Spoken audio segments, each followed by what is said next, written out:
এখন আমরা নতুন করে দেখলাম যে ইসলামিক যে দলগুলো রয়েছে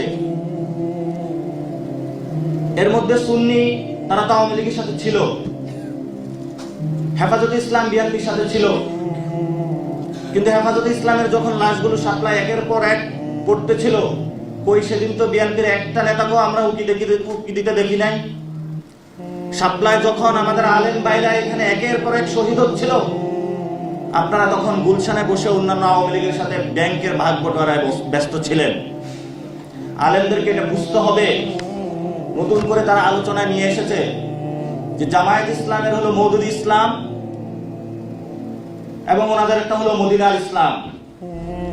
একই সাথে বক্তব্য দিলেন সালাউদ্দিন সাহেব। আর মদিনার ইসলামে আপনি চাঁদাবাজি দুর্নীতি কোথায় থেকে পাইলেন?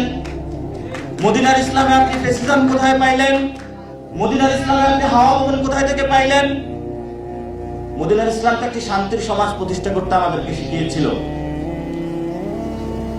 তো মদিনার যদি আপনারা বাংলাদেশে কায়েম করতে চান, তাহলে মদিনার সনদটা একটু ভালো করে পড়ে নেবেন, তাহলে জুলাই সনদের রেফারেন্সের কিছু না কিছু পাবেন সেখানে।